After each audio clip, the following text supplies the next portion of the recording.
हैं और वक्त को बचाते हुए आपका ख्याल रखते हुए मैं आप सबको अपनी तरफ से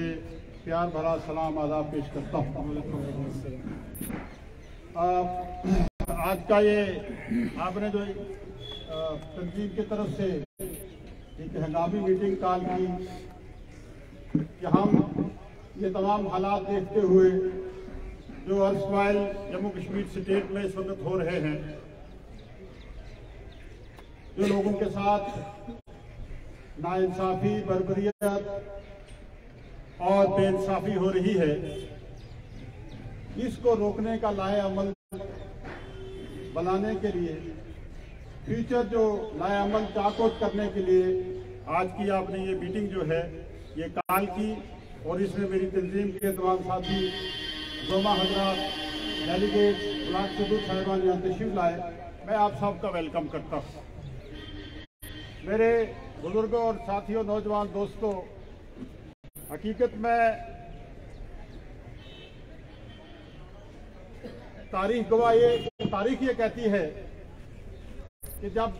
इंसान बददिल हो जाए और उसकी बददिली को कुछ न कुछ हीला हवाला करके उसकी बददिली को दूर किया जा सकता है, लेकिन अगर इंसान बुज़दिल हो जाए तो बुज़दिली का इलाज कोई नहीं। क्योंकि आज की जो मौजूदा सरकार है ये मैं समझता हूं कि बुज़दिल लोगों की सरकार है और बुज़दिली का इलाज एक ही है, बाकौल शायर मशरक अल्लामा इकबाल, है जुर्म ज़हीफ़ी की सजा मर्ग मफाजा, कि तकदीर के काजी का है ये फतवा अज़ल से, है जुर्म ज़हीफ़ी की सजा मर्ग मफाजा। वो आपने सुना होगा ना कई बार कि टके पा खाजा टके पा बाजा अन्नी नगरी चौपट राजा। आपने सुना होगा कि एक साधु, एक महंत, एक दरवेश आदमी अपना एक चेला का नाल मुल्क फिरा था, सैर करा था, इलाका और बस्तियां में जायजो लिया था कि किस तरह अल्लाह की मखलूक किस तरह बसे, किस तरह जिंदगी गुजारे। तो एक बस्ती में जा डेरो लायो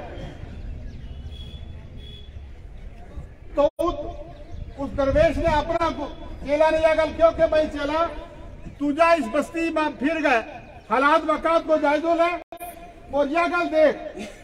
कि इसको रस्म रिवाज के है, इसको जो हाकिम है उसको कोई के तौर तरीको है, इसका लोग खुशहाल है के मरफाहाल है के परेशान है। तो वो चेलो गयो फिरियो आगे पीछे चक्कर लाया तो उसने क्या जनाब इतना ऐश ही ऐश है, इतने की पा टका आने सब कुछ बिके, इत खंड की शक्कर सोना सुहागा सजी मिट्टी सब एक पा बिके। तो यो तो बड़ो अच्छी बादशाही है इस मुल्क में, राजो है बड़ा अच्छो अमिता बसांगा। तो गुरु ने क्यों भाई टके पा खाजा टके पा बाजा अन्नी नगरी चौपट राजा, ओ भाई नासी नस चेला ने कहा नहीं जनाब 370 भी टूट गया, 35 भी टूट गया, भारत देश महान जड़ा है। पहली बार जम्मू कश्मीर में हिंदुस्तान को झंडो चढ़े हुआ है, जो 1947 में हमने फैसला किया था, उन्होंने 70 साल बाद जो है झंडो उन्होंने दिसो, बुज़दिली की निशानी है ना, ये इखलाकी गिरावट है ना ये। तो उन्होंने कहा नहीं जी ये सब कुछ मिला हुआ अपना मुफ्त में, ये टके पाई सब कुछ मिल रहा है, खंड भी मिलेगी, सोना भी मिलेगा, मिट्टी भी मिलेगी, तो घर पक्का मकान बनेगा, सड़क बनेगी, एम्प्लॉयमेंट बनेगी, नौकरी लगेगी। तो लगी फिर कितनी भी मुलाजमत हुई है। कल बॉर्डर पुलिस की रिक्रूटमेंट हुई, एलजी साहब ने शायद ऐलान किया कि मैंने यहाँ बॉर्डर बटालियन की भर्ती शुरू करनी है और लोगों को रिक्रूट करना है, नौजवानों को। 10 दिन तो बाद कैंसिल हो गई कैंसिल, रिजेक्ट हो गई, सारी रद्द कर दी थी। अकाउंट्स की पोस्ट रिजेक्ट कर दी थी, फाइनेंस की पोस्ट रिजेक्ट कर दी थी। के बेले देती रात चले तो बेले दाठी पार चले बस रिक्रूटमेंट करें पतो के गल है या थोड़ी बुजदिली की खत्म होगी खजाना सारा जो है वो मोदी साहब ने अडानी ने दे दितो है और ईद तमना पता होगा कि एक छोटो आदमी एक छोटो जिम्मेदार आदमी नवी तम 10,000 को कर्जो बेच नहीं देतो पूरा जम्मू कश्मीर को जितना पैसो थो वो अडानी ने दे दितो है ना ही कोई नौकरी है ना कोल ना ही कोई और साधन है उन्होंने सिर्फ एक आमदनी को जराए बढ़ाया हुआ है फार्म भरे ना तम बच्चा फार्म भरे एक पोस्ट में 10 पोस्ट में 10 लाख बच्चों फार्म भरा है और उस 10 लाख की फीस कितनी सभी सरकार का की जेब मज है मुफ्त में फार्म नहीं भरता अब तुम देखेंगे कितनी नकल बने हर नकल के नाल पैसा लगे गवर्नमेंट का खजाना में लोग पैसा जमा करावे डॉक्यूमेंट्स बने सर्टिफिकेट्स बने और फिर जिन्हें फार्म भरे उसमें भी कीमती ले पैसों की जाए करोड़ों रुपया हुकूम के जड़ी 3 साल में इन्होंने एडवर्टाइजमेंट की रिक्रूटमेंट वास्ते की अगर वही पैसे वापस कर गए डेवलपमेंट की जगह खींचता है पीर पंजाल में रोड कम्युनिकेशन पीएचसी की कोई प्रॉब्लम नहीं रहती जो खराब बनाया हुआ है जितनी भी पोस्ट करेगा कैंसिल करेगा मैंने यह दसो कि सारो करप्शन पर कोई कंट्रोल नहीं है अगर आपका करप्शन पे कोई कंट्रोल नहीं है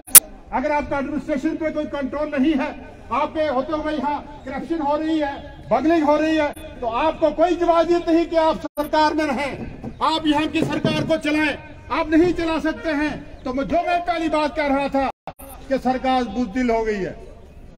और बुजदिली की को इलाज जो है वो अल्लामा इकबाल के मुताबिक है तकदीर के काजी का है ये फतवा अदल से है जुर्म ज़हीफी की सजा मरगे मफाजात तो टके पा खाजा टके बा बाजा अन्नी नगरी दे चौपड़ राजा वह कहानी इत लगे लोग ना कुछ नहीं मिल रहे हो लोग परेशान है और सब तू बड़ी गल या कि अपनी नालायकी अपनी नाअहली छपान वास्ते लोगों ने डरा रहे आप मुझे बताइए कि जम्मू में मेरा कोई इंटरव्यू ले रहा था मैंने कहा कि आप मुझे बताइए कि एक वेलफेयर स्टेट में जैसे यहाँ अपने रेजोल्यूशन पास किए कि सोशल सिक्योरिटी दी जाए तो सोशल सिक्योरिटी का मतलब ये है कि हर आदमी को रहने के लिए मकान हो उसको रोजगार दिया जाए उसको रोटी कपड़ा और मकान दिया जाए वो अपनी जिंदगी जो है बेहतर तरीके से गुजारे मुझे बताइए कहाँ रोजगार मिल रहा है आपके मकानों को कराया जा रहा है आप मुझे ये बताइए कि जो आबादी आपकी आज से 50 साल मेंढर की थी आज कितनी आबादी और शहर जो है बस्ती से बसते हैं ना बस्ती हैं मुझे बताइए लोग कहाँ जाएंगे तो मैंने उनको कहा कि अगर आप इनको जमीन पे नहीं टिकने देते तो आप इनको दरियाबुर्द कीजिए ऊपर आसमान है नीचे आप पाँव नहीं टिकने दे रहे हैं इनका तो इनको आप दरियाबुर्द कीजिए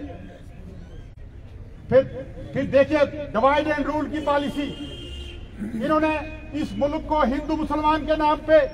जात पात के नाम पे किस नाम पे तकसीम नहीं किया ये तकसीम लोगों की पार्टी है ये जो भारतीय जनता पार्टी है ये मैं कहूंगा कि तकसीम करिंदा लोगों की पार्टी है इनका सिर्फ काम ये है कि लोगों को डिवाइड एंड रूल करके क्योंकि इन्होंने ये सब कुछ सीखा है अंग्रेजों से सीखा है क्योंकि उस वक्त ये सब लोग अंग्रेजों के साथ थे आपको पता है कि जब ये मुल्क आजादी की लड़ाई लड़ रहा था ये लोग उनके साथ थे और वही पॉलिसी डिवाइड एंड रूल की पॉलिसी भी ये चल रहे हैं एक छोटी सतह पे ये लोग आ गए अब मुझे बताइए कि अगर आप डेमोक्रेटिक सिस्टम में हैं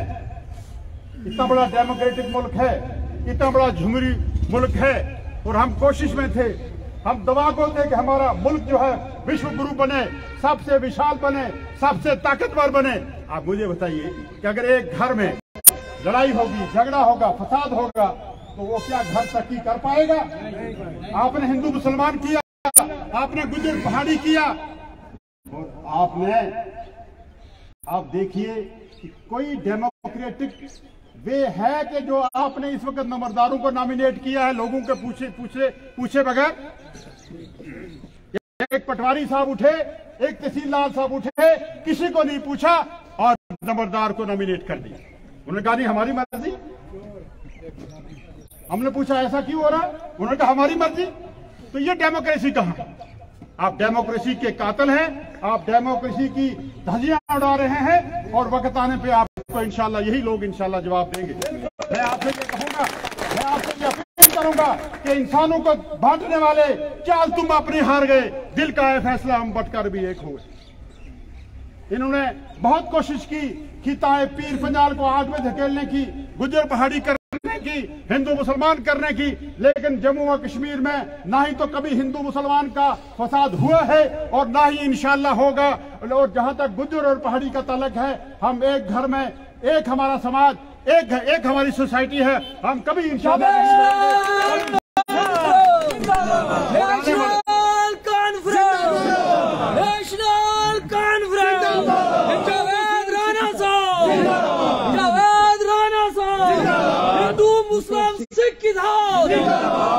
हिंदू मुस्लिम सिख जिंदाबाद।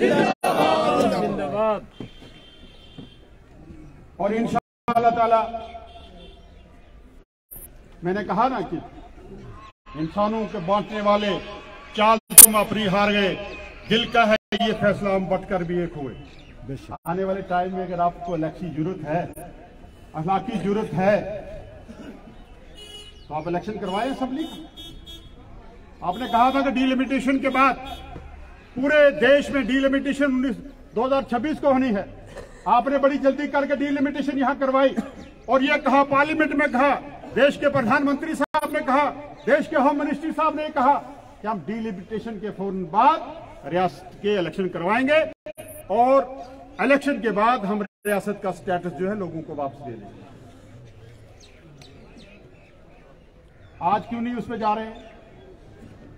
आज एक तरफ आप कह रहे हैं हालात बिल्कुल सामान्य हैं, हालात बिल्कुल ठीक हैं, और दूसरी तरफ से आप अभी पंचायतों के इलेक्शन के बारे में सोच रहे हैं जिनको अभी 1 साल है, और यहाँ पिछले 5 साल से कोई डेमोक्रेटिक यहाँ सिस्टम नहीं है, लोग परेशान हैं, लोगों की कोई नुमाइंदगी नहीं है। जब तक यहाँ का कोई एमएलए नहीं होगा, असेंबली नहीं होगी, चीफ मिनिस्टर नहीं होगा, कैबिनेट नहीं होगी, मुझे बताइए कि ये मसाइल लोगों के, ये परेशानियां लोगों की हल हो सकती है? नहीं हो सकती। आप क्यों नहीं करवा रहे? क्योंकि आपकी जो फिगर्स है वो ऐसी नहीं बन रही जिसमें आप हुकूमत बना सकें। तो लिहाजा मैं आपसे ये गुजारिश करूंगा और मेंढर की बहादुर लोगों की धरती से ये गुजारिश करूंगा कि हमारा ये वतीरा है, हमारा ये वतीरा बन गया, हमारा ये वतीरा बन गया है कि जब देश के साथ, इस बड़े डेमोक्रेटिक मुल्क के साथ इलाहाक हुआ, चंद कंडीशंस पे इलाहाक हुआ और ये कहा गया कि यहाँ का अपना जो है वजीर आजम होगा, यहाँ का अपना कॉन्स्टिट्यूशन होगा, यहाँ सदर रियासत होगा, यहाँ 3 चीजें जो हैं वो गवर्नमेंट ऑफ इंडिया को देखनी है, बाकी अंदरूनी खुद मुख्तारी होगी। और उस प्राइम मिनिस्टर की पोस्ट को तोड़ के चीफ मिनिस्टर बना दिया, सदर रियासत को तोड़ के गवर्नर बना दिया, और एक हमारी रियासत की एक चीख जो है आसमान तक गई, और फिर हम एक चीख निकाल के सो गए। एक चीख हमारी निकली और सो गए। उसके बाद जितने भी काले कानून यहाँ 370 को एरूट करने के लिए, कमजोर करने के लिए हुए, एक चीख हमारी निकलती थी और रियासत को तोड़ा गया, ड्यूटी बना दिया गया। फिर हमने एक चीख निकाली, एक कमजोर और नादार आदमी की तरह एक चीख निकली हमारी और फिर खामोश हो गए। यहाँ स्टेट लैंड में हमारे बसे हुए लोग, रोशनी एक्ट के तहत जिन लोगों को जमीनें अलाट हुई उन लोगों के खिलाफ और दूसरे लोगों के खिलाफ, और जो आपका कस्टोडियल प्रॉपर्टी है उसके खिलाफ गवर्नमेंट ने हुक्म सादर किए, ऑर्डर निकाले इविक्शन के आर्डर निकाले, हमारी एक और चीख निकली और फिर हम खामोश हो गए। मुझे बताइए कि हमारा सिर्फ यही काम है कि कोई एक जब डंडा लगेगा हमारे सिर पे हम चीख निकालेंगे और फिर खामोश हो जाएंगे? क्या इतना ही फर्ज बनता है हमारा? नहीं। क्या जिन लोगों को इस वक्त सिस्टम में रखा हुआ है उनका ये फर्ज बनता है कि वो अपने घरों में बैठ के ये जुल्म सितम जो सरकार की तरफ से हो रहे हैं उनको बर्दाश्त करें और लोग सहें और वो घरों में बैठे? नहीं। इसका जवाब कौन देगा? इसका जवाब कौन देगा? वक्त मुझे बताइए कौन देगा जवाब इसका? अवाम देगी। जरा हाथ खड़ा करेंगे, आप देंगे अवाम, आप देंगे अवाम। और आप चीखेंगे नहीं, आप चीखेंगे नहीं, बल्कि आप सर पे कफन बांधेंगे और जुल्म के खिलाफ लड़ेंगे, जुल्म के खिलाफ लड़ेंगे और गरीब के खिलाफ लड़ेंगे, नाइंसाफी के खिलाफ लड़ेंगे। क्या आप तैयार हैं? तैयार है? अल्लाह के सामने तैयार है? अल्लाह के सामने तैयार है? अल्लाह को हाजिर नाज़िर रख के तैयार है? हाजिर नाज़िर रख के तैयार है? जावेद राना अल्लाह को हाजिर नाज़िर रख के ये ऐलान करता है कि इंशाअल्लाह ताला सबसे पहले गोली खाने के लिए जावेद राना निकलेगा। और मैं ये भी कहूँगा इंशाअल्लाह कि जो रेजोल्यूशन यहाँ पास किए हैं, जो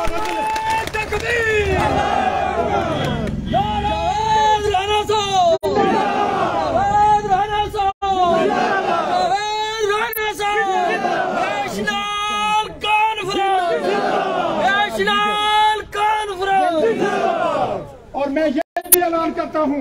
कि जो रेजोल्यूशन यहाँ पास किए हैं वो एक जमहूरी मुल्क के तहत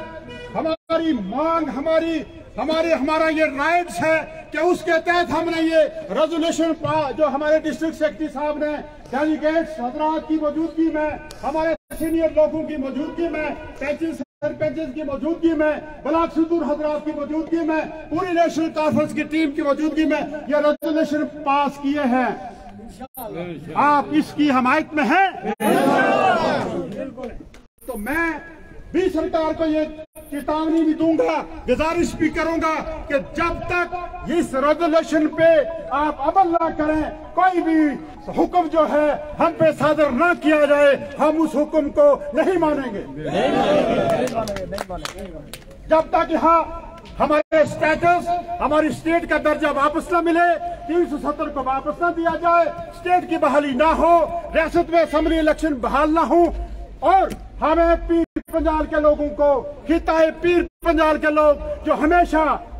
पाकिस्तान की तरफ से सीज फायर वायलेशन की जद में आते रहे हैं, हमने हमेशा गोले खाए हैं वतन की खातर, इस देश को मजबूत करने की खातर, जब तक ये सोशल सिक्योरिटी, जब तक हमारा स्टेटस बहाल नहीं किया जाएगा, कोई भी हुक्म जो है सरकार का हम नहीं मानेंगे और इस सरकार को नहीं मानेंगे। दूसरी बात मैं आपसे गुजारिश करूं कि जहां एक पूरी कैबिनेट थी, वहां एक आदमी इस स्टेट को ना ही तो चला सकता है, ना ही उसका कोई कानून यहाँ नाफिज हो सकता है। डेमोक्रेटिक मुल्क में डेमोक्रेटिक तरीके से आप काम कीजिए, आप यहाँ इलेक्शन करवाइए, आप स्टेट का दर्जा वापस दीजिए, आप 370 को बहाल करवाइए, इलेक्शन करवाइए, चाहे आपकी हुकूमत बने, हम उसको भी वेलकम करेंगे। तो मैं आपसे ये गुजारिश करता चलूं कि आपकी चीख जो है ये हमारी चीख आखिरी चीख है, इसके बाद हम चीखेंगे नहीं बल्कि गिरीबान पकड़ेंगे और कफन से बांधेंगे। वादा दिया है और आप सबसे वादा लिया है। जो सुन रहा है मेरी बात उसको भी ये कसम है, जो घरों में बैठे हैं, मेरी बहनें, मेरे भाई, मेरे बुजुर्ग, मेरे सब लोग, मैं उनसे ये अपील करूंगा कि इस वक्त आ गया है कि यहाँ का हिंदू मुस्लिम इत्तेहाद हो, जो शेर कश्मीर का नारा था, और वही नारा लगा के हम देश को मजबूत कर सकते हैं, इस स्टेट को मजबूत कर सकते हैं और खोई हुई अजमत को वापस ले सकते हैं।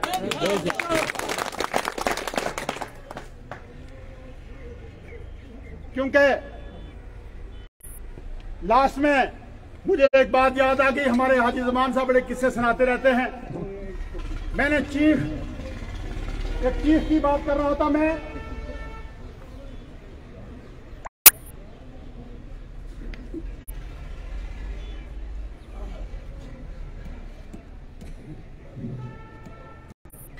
कि हमारी आखिरी चीख है यार हूं यार आ रही अफार हूं यार आ रही अफार और हुकूमत का अंडो दिया कि एक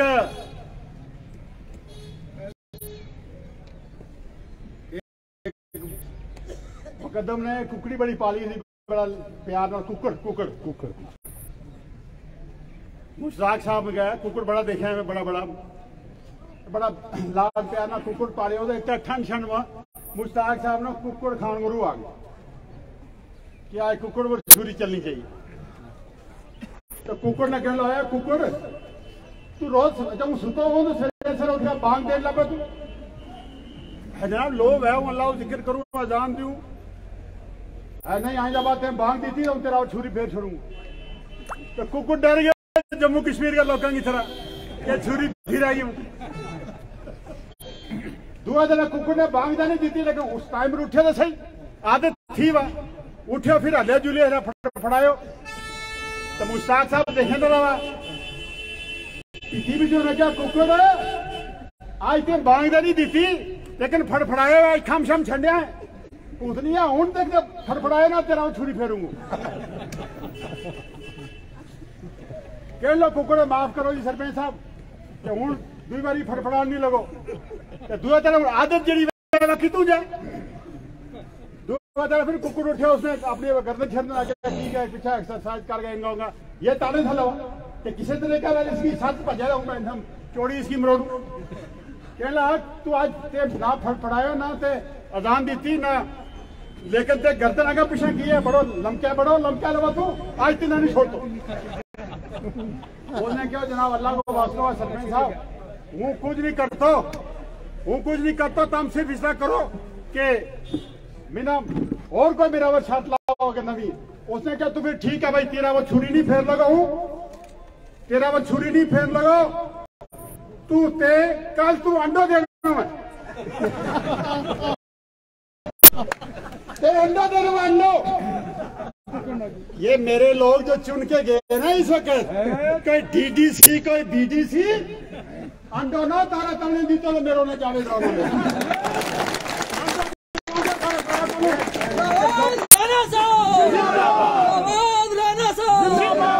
ये मैंने इसलिए कंस्टिट्यूंसी 5 नहीं बनाई थी मैंने इसलिए खुदा की कसम बनाई थी कि यहाँ की डेवलपमेंट होगी जहाँ एक जावेद राना काम करता था वहाँ 5 लोग काम करेंगे लेकिन क्या हो रहा है आप लोग ये कहते हैं कि जो सरकार करेगी हम सरकार के साथ है सरकार के हमायती हैं आप कि आप लोगों के नुमाइंदा हैं उनको ये समझ नहीं आया अभी तक कि आप नुमाइंदा हैं कि आप किसी के एजेंट हैं तो कुकुर रोड ला पियो कुकुर ने क्यों मार जुलमा रोए सामने क्या कुकुर है यार दूसरों को किया तू रोए नहीं अंडा को किया तो तू रोन ला पियो अंडा को किया अंडा भी तो तू बने हुआ उन्होंने क्या जनाब अल्लाह को वास्तव है अगर वो बांग देता लाल हो जाऊंगा मेरा कोई परवाह नहीं थी लेकिन मैं अंडा देगा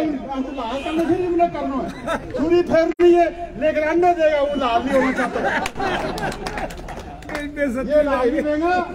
ये बांग भी देगा ये अंडा भी देगा इंशाल्लाह ये अंडा भी देगा हिसाब लिया जाएगा इंशाल्लाह ताला और मैं आपसे ये कहूंगा इंशाल्लाह ताला मैंने ये काम पहले से शुरू किया होता लेकिन बाबा ए कौम फखरे जम्मू कश्मीर सानिया सर सैयद डॉक्टर मसूद चौधरी साहब की मिसाल के बाद पूरी जम्मू कश्मीर की आवाम जो है इस रंजो गम में थी लेकिन हम घर घर निकलेंगे इंशाल्लाह ताला ये जुल्म सितम की जो सरकार की तरफ से पॉलिसियां हैं और सरकार के एजेंट जो यहाँ आरएसएस के एजेंट सरकार की नहीं में बात करूंगा आरएसएस के एजेंट जो सरकार में हैं या सरकार के सिस्टम में हैं उनको हम नंगा करेंगे चक्के करके बाल फेंकेंगे इंशाल्लाह और कोई भी दुनिया की ताकत जो है खिताए पीर पंजाल भागेदार लोगों की धरती से हिंदू मुसलमान पहाड़ी गुजर की धरती प्यारी भारतीय धरती से कोई भी नाइंसाफी नहीं कर पाए मैं सिस्टम में अच्छे लोग भी और इस बुज़दिल सरकार में भी कुछ अच्छे लोग हैं जो वक्तन फक्तन सरकार को ये कहते रहते हैं कि भाई ऐसा करना ठीक नहीं और जिससे मैं कहूंगा कि सरकार इस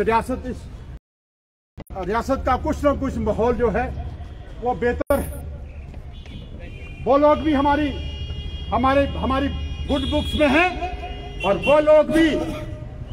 हमारी बुक्स में हैं, हमारी जहन में हैं। जो लोग एक पर्टिकुलर पार्टी को तोड़ना चाहते हैं, एक पर्टिकुलर पार्टी को तोड़ने का यहां काम कर रहे हैं। वक्त कहते हैं ना, एक पर्सन का शेर है जिसका ये तर्जमा ये मैं सुनाता हूं कि खबर मिली है कि गम्बों के अयाम जो हैं छट जाएंगे, वो भी नहीं रहे, ये भी नहीं रहे,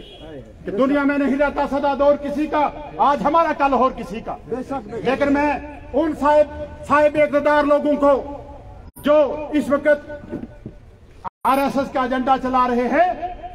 मैं उनको भी चेतावनी दे दूंगा और उन लोगों के हौसले का, उन लोगों के इखलाक का, उन लोगों की जुर्रत का को सलाम पेश करता हूं कि जो इस टफ टाइम में भी, मुश्किल टाइम में भी लोगों की नुमाइंदगी कर रहे हैं किसी न किसी सिस्टम में बैठ के। उनको भी लोग जानते हैं और उनको भी लोग जानते हैं जो लोग इस समाज को तोड़ना चाहते हैं, जो इस सोशल ऑर्गेनाइजेशन को तोड़ना चाहते हैं, जो हमारी पार्टी को तोड़ना चाहते हैं, जो हिंदू मुसलमान को तोड़ना चाहते हैं, जो गुज्जर पहाड़ी को तोड़ना चाहते हैं। ऐसे लोग हमारी नजरों में हैं, आवाम की नजरों में हैं। वक्त आने पे उनका हिसाब लिया जाएगा इंशाअल्लाह ताला। मैं आपसे ये गुजारिश करूं कि हमने पीसफुल माहौल में रह के अपने हक का, अपने राइट का इस्तेमाल करना है और उससे हमें कोई नहीं रोक सकता, दुनिया की कोई ताकत नहीं रोक सकती है। मेरी आपसे ये गुजारिश है कि आप ये पैगाम जो है, जहां जहां भी मेरा ये पैगाम जा रहा है, आप जाइए और मैं कहूंगा कि अल्लाह का वास्ता है, वो कुक्कुड़ की तरह अंडो देगा ना मरिए, वांग देता पहाड़े मार जाए, कोई हक की गल कहता पहाड़े को मार जाए। रसूलुल्लाह सल्लल्लाहु अलैहि वसल्लम ने एक बार किसी साहबी ने पूछो कि हक की सब तो बड़ा सवाब क्या है, उन्होंने क्यों हक की गल करना सब तो बड़ा सवाब, तो हक की गल करियो, क्योंकि हमने इस मुल्क वास्ते अपना मुल्क वास्ते, इस समाज वास्ते अपना समाज वास्ते, इस रियासत वास्ते अपनी रियासत वास्ते बड़ी तो बड़ी कुर्बानी दी है और इंशाल्लाह देने वास्ते तैयार हूँ। सरकार ने यह गल कहूंगा कि वे जितना भी रेजोल्यूशन तो उन्हें पास किया, जितना भी रेजोल्यूशन पास किया है तुमने,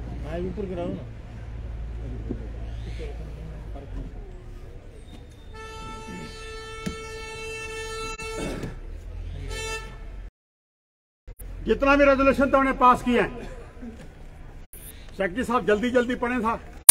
पीए साहब को जो रिकॉर्डिंग है वह इतनी जल्दी नहीं थी, फिर तो हूँ दोबारा रेजोल्यूशन तमना जरा वे दोहराऊंगो ताकि हूँ सारा का चेहरा भी देख लूँ, मेरा ये पता चला, मेरा नाम हौसला हुआ है मेरा कि रियासत की खसूसी, जो रियासत जम्मू कश्मीर की खसूसी शनाख्त 370 और 35 है, इसको जल्द से जल्द बहाल किया जाए। पहला रेजोल्यूशन ये है, ये पहला रेजोल्यूशन था ना कि रियासत की खसूसी पोजीशन को बहाल किया जाए। हाथ खड़ा रखेंगे, हाथ खड़ा रखेंगे, जब तक दूसरा रेजोल्यूशन नहीं आता हाथ सब खड़ा करेंगे मेरे बुजुर्ग, मेरे साथी दोस्त। और रियासत में दूसरा रेजोल्यूशन है, नीचे करें हाथ, दूसरा रेजोल्यूशन है कि रियासत में जल्द से जल्द इलेक्शन किए जाएं ताकि यहाँ की लोगों की नुमाइंदा सरकार यहाँ हुकूमत बनाए। दूसरा रेजोल्यूशन ये है। तीसरा रेजोल्यूशन है कि खालसा सरकार कस्टोडियन और दूसरी जो आप प्रॉपर्टी टैक्स वगैरह और दूसरे अवाम को जो डराने धमकाने की कोशिश की जा रही है, परेशान किया जा रहा है, क्योंकि हम लोग जो हैं इसलिए ये बात कह रहे हैं कि पिछले मसलसल 70 साल से प्रॉक्सी वॉर लड़ रहे हैं पाकिस्तान के साथ। कोई इंडस्ट्रियल यहाँ नहीं, इंडस्ट्रियल पॉलिसी यहाँ नहीं है, कोई इंडस्ट्री नहीं है, कोई पैकेज नहीं है, कोई मुलाजमत नहीं है, कोई डेवलपमेंट नहीं है। आज भी हम रोड कम्युनिकेशन और बिजली जैसी और मेडिकल फैसिलिटी हम लोगों को नहीं मिलती है। आप कहते हैं बम्बई में टैक्स दे रहे हैं, दिल्ली में टैक्स दे रहे हैं, पंजाब इतनी बड़ी स्टेट है आप कहते हैं उसमें टैक्स दे रहे हैं, तो उसको हमारे साथ मत मिलाइए। हम 70 साल से प्रॉक्सी वार और जंग लड़ रहे हैं। कितने हमारे कितने हमारे लोग शहीद हो गए, कितने पॉलिटिशियन शहीद हो गए, कितने मिलिट्री फोर्सेस के जवान, पुलिस के जवान यहाँ शहीद हो गए। इस देश की सालमियत और रियासत की सालमियत को बरकरार रखने की खातिर लड़ते रहे, मरते रहे। तो लिहाजा अभी रियासत जम्मू व कश्मीर के लोग जो हैं स्टेबल नहीं है, हमें रोजगार नहीं है, हम जो हैं डेवलप नहीं है। तो लिहाजा ये तमाम टैक्स, जब तक सेक्रेटरी साहब ने कहा कि सोशल सिक्योरिटी और ये सब चीजें यहाँ की अपनी नुमाइंदा सरकार, यहाँ का स्पेशल स्टेटस बहाल न किया जाए, तब तक लोगों से टैक्स की जो वसूली है वो ना की जाए। इस बात पे आप अपना हाथ खड़ा करें अगर आप इस तो लिहाजा ये सब चीजें आपने रेजोल्यूशन के तहत जो हैं पास की हैं। मैं आपसे यही गुजारिश करूंगा लास्ट में कि आप हंगामी तौर पे इस मीटिंग में तशरीफ आप लाए और आपने हमारी बातें सुनी। आप हमारा ये पैगाम ले जाइए, घर घर में ले जाइए पैगाम। मेरी माएँ, मेरी बहनें, मेरे बुजुर्ग, मेरे नौजवान साथी, सब के जहन में ये बात डालिए कि यहाँ हम हिंदू मुस्लिम इत्तेहाद और जिस तंजीम पार्टी का नाम नेशनल कॉन्फ्रेंस और शेर कश्मीर शेख मोहम्मद अब्दुल्ला का नारा जो हिंदू मुस्लिम सिख इत्तेहाद जिंदाबाद जिंदाबाद, उसी पे हम चल के इंशाअल्लाह ताला ये इस रियासत को, रियासत के लोगों की फलाह बहबूदी कर सकते हैं। और मैं लास्ट में आप सब से इजाज़त चाहूँगा और आपको खुदा हाफिज करूँगा इंशाअल्लाह। और जब भी वक्त मैं आपको बुलाया जाएगा तंजीम पार्टी, जिस तरीके से भी आप अपनी हाजिरी दें, इंशाअल्लाह ताला हम आपकी खातर, इस देश की खातर, लोगों की खातर इंशाअल्लाह ताला जान का आखिरी खून का आखिरी कतरा भी बनाने के लिए इंशाअल्लाह